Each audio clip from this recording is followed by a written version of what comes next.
Malta nu e doar insula mare și ce vezi pe Instagram, pozele din Valletta și din jur. Pe insula Gozo am avut gazde care ne-au arătat exact unde să mergi dacă vrei libertate, nu aglomerație. Am găsit aici locuri unde ajungi doar dacă vrei cu adevărat și unde regulile devin simple. Am alergat 50 de kilometri în jurul insulei și, în zilele dintre, am descoperit o altă față a Mediteranei, mai liniștită, mai liberă, mai reală.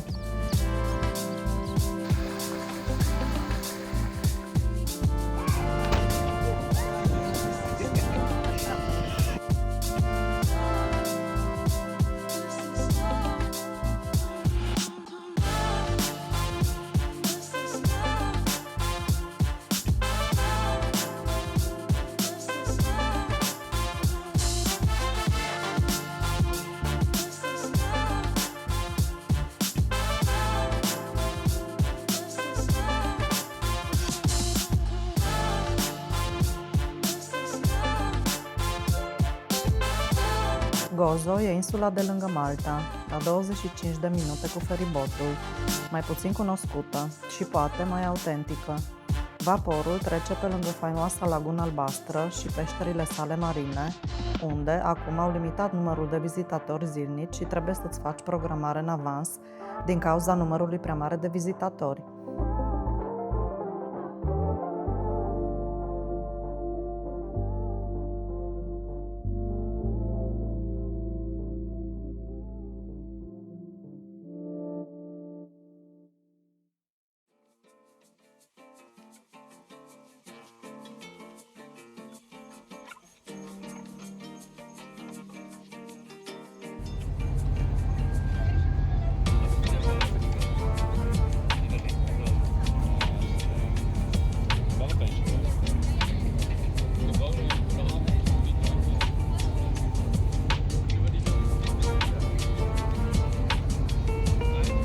Apoi am bifat și orașul Victoria, cetatea și străduțele sale, dar locurile minunate nu sunt în oraș. Le-am aflat mai târziu de la Kate și Richard, gazdele noastre din Cala, britanici mutați aici de ceva vreme și oameni care știu insula dincolo de ghidurile turistice. Și ne-au dat o hartă cu plajele secrete pe care nu le găsești online. Pentru că locurile cele mai bune nu sunt întotdeauna pe hărțile turistice.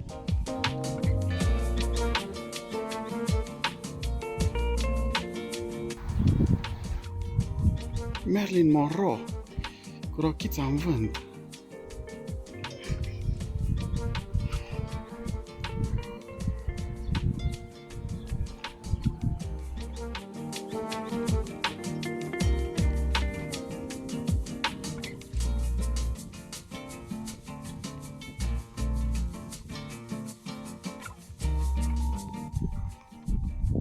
Citadela Victoria al Rabat Mar.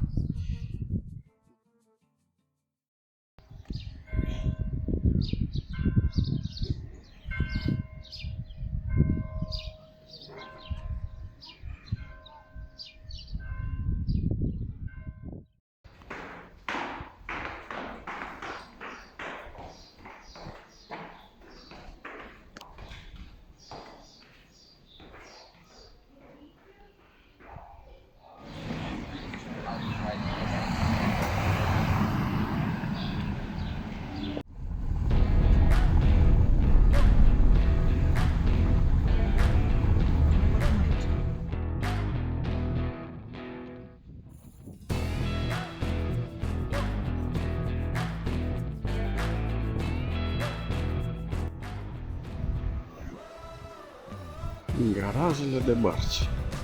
Se poate în stânga. Seamănă cu Grecia.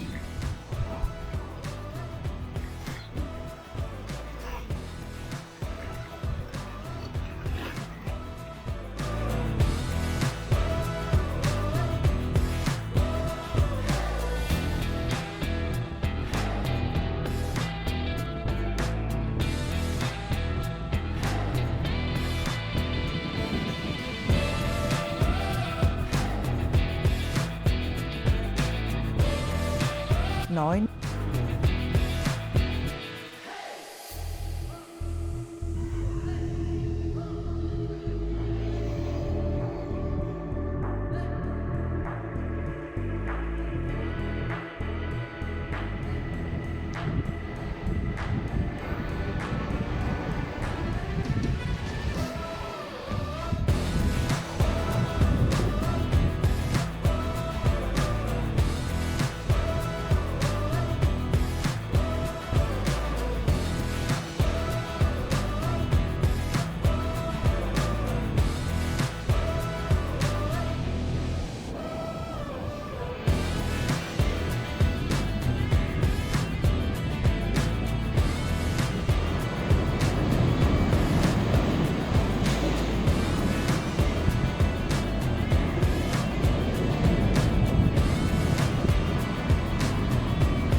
O scurtă tură de recunoaștere. Să vedem cum e traseul, e destul de multe pietre tehnic. Uite, vine și feribotul de pe insula mare. Și ceva plajă faină pe acolo sau ceva loc. Vedem mai încolo. Să sperăm că se poate intra în apă.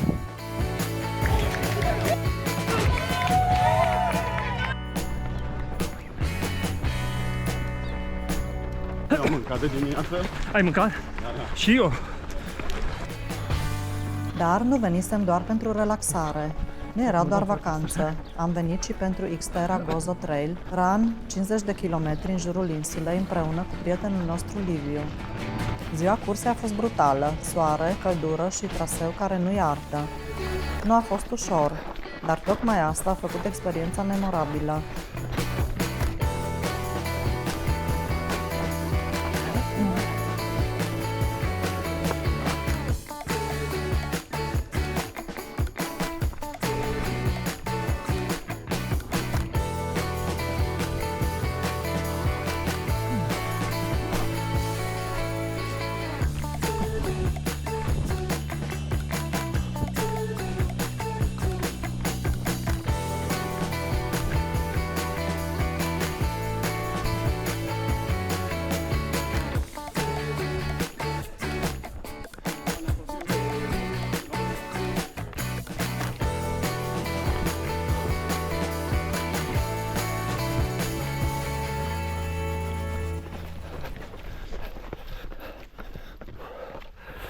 Fain. Yeah, mai cald.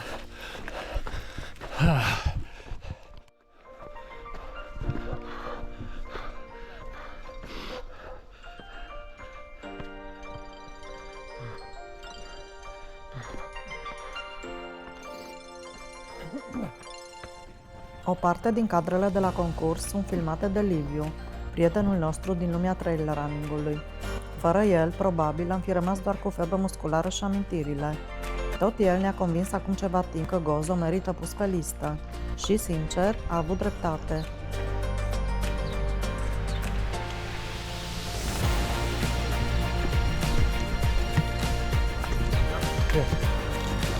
Go, go! Yeah.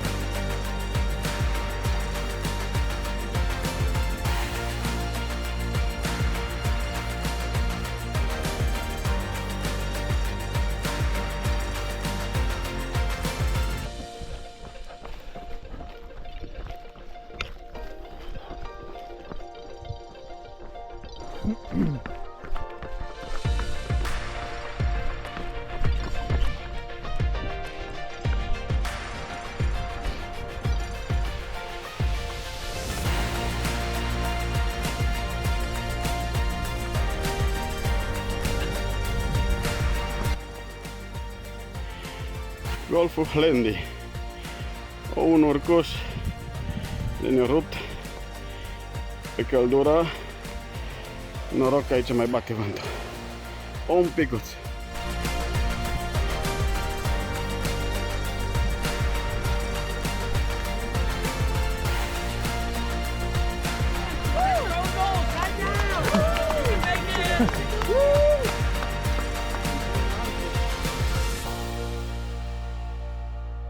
Peste 9 ore, mai târziu, linia de finish nu mai era despre timp. Era despre faptul că ai dus-o până la capăt. Și, după asta, aveam nevoie de altceva, de încă o tură de răcorire în mare pentru recuperare.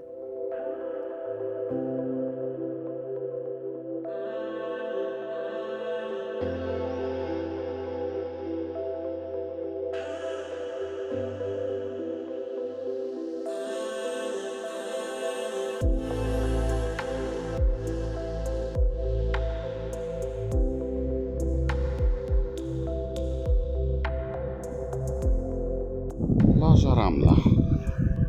Nisip portocaliu, auriu.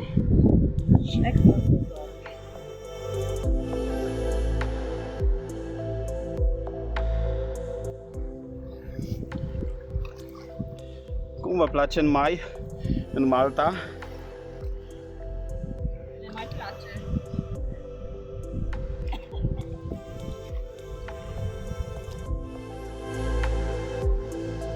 În zilele următoare ne-am întors la recomandările primite. Altă plajă, alt drum, aceeași regulă. Mergi puțin și rămâi singur.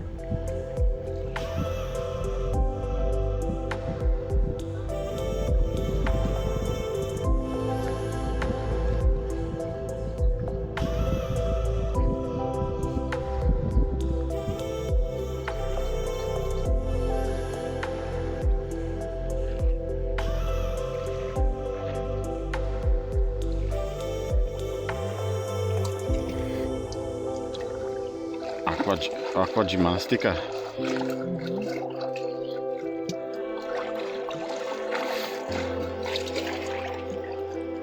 Și încet îți dai seama ce face insula asta specială.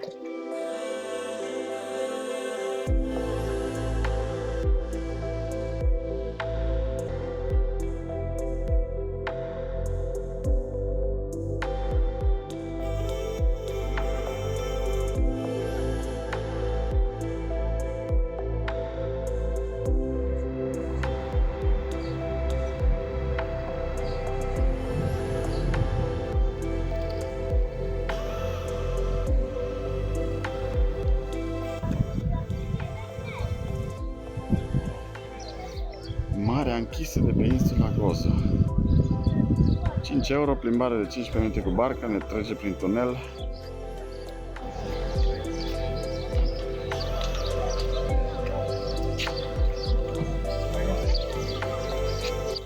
Și noi am fost ieri la concurs pe acolo pe sus.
În zilele următoare am început să vedem și altă față a insulei. Gozo nu înseamnă doar plaje ascunse și golfuri liniștite. Am explorat coasta abruptă, fiordurile săpate în stâncă și locurile pentru care lumea vine aici de generații.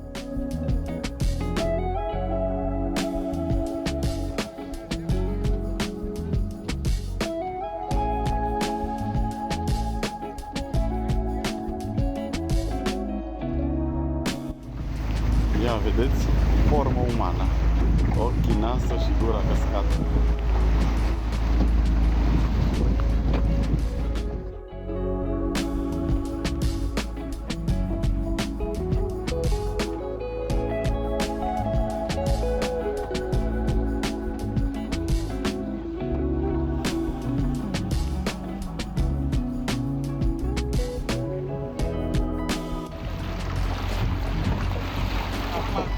Acum să faceți poză la capătul asta, pentru că e faină de apă.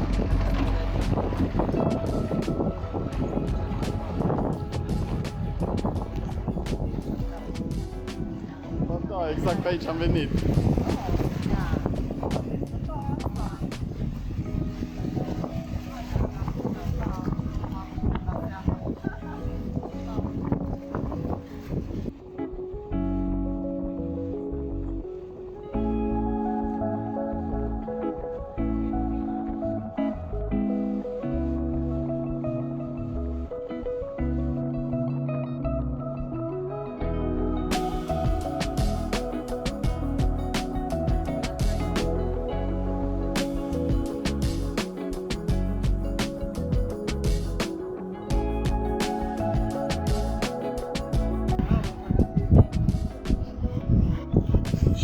perspectivă de sus. Gaura albastră. Pe aici se scufundă scotanul și trec pe sub. Printr-o peșteră, portal pe sub apă.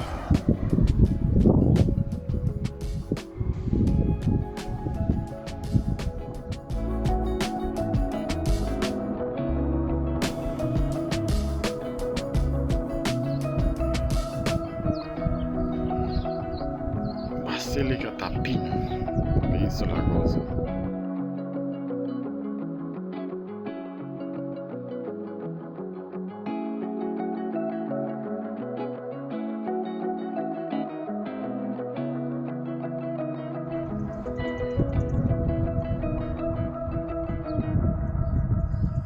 Basilica și cărarea pe care am urcat. Cu Eva am descoperit insula altfel, mai puțin ca turiști și mai mult ca oameni care încearcă să înțeleagă locul. Era și sezonul caperelor, le vedeai peste tot, crescând, direct din piatră, exact ca insula asta, simplă, sălbatică și încăpățânată în felul ei bun.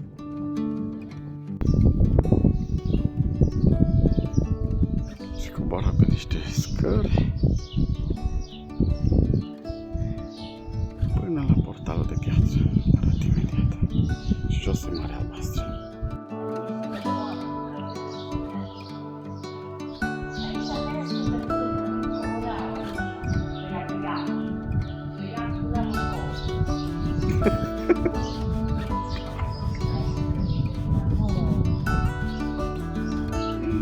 Unde mai pleci?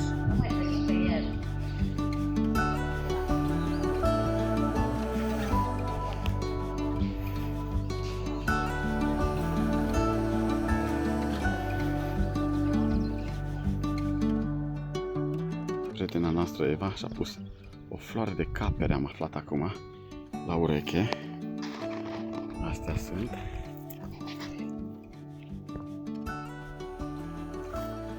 Și am vorbit cu un localnic care culegeau muguri de pe ele. Nu știam, evident, nu știam ce îs.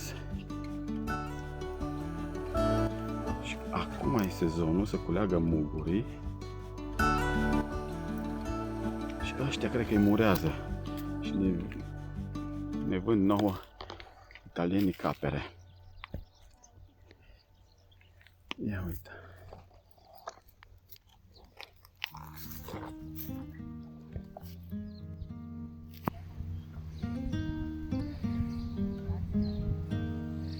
Ca niște mici fiorduri. Se vede cât e de adâncă apa.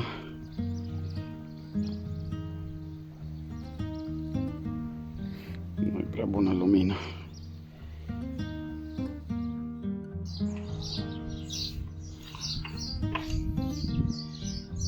Cazarea Tascorba, insula principală din Malta. Farmhouse, casă la țară, au și un magazin organic foarte drăguț.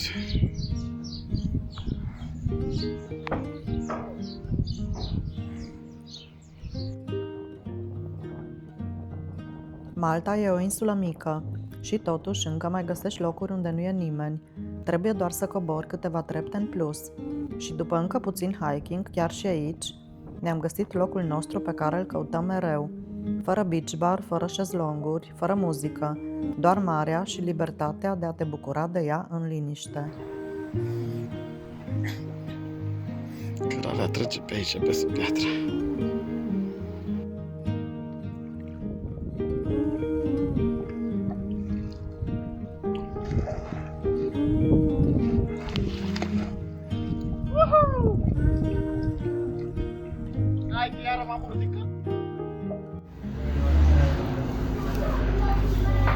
Aprozar local. Ce fain scrie pe faianță prețul.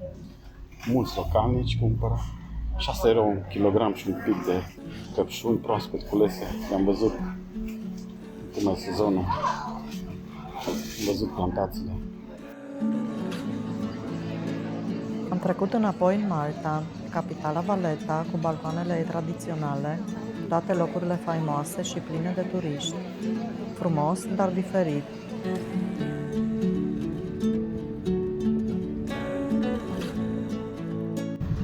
Bun venit în capitala Valletta.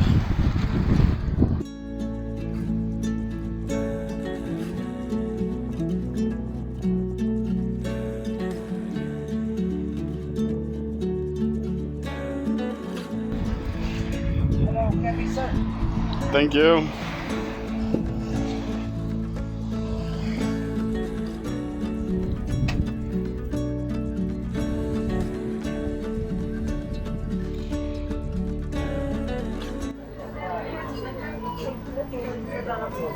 Pizza cu un bulgăre de burrata la mijloc, cu steagul Italiei și salată rece de octopus, bere și o aranciata. Zicem la final prețul. Și la bilet de acolo din dreapta. E gratis.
Cu asta cam concluzionăm noi vizita în Malta.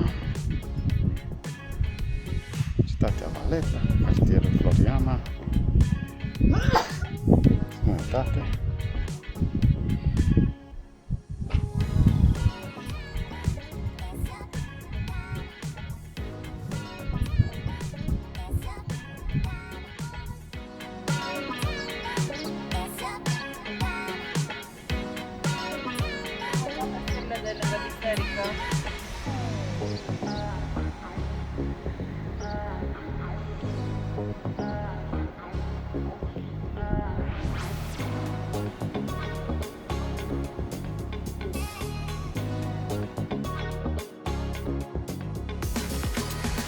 Pentru noi, Gozo a fost partea care contează.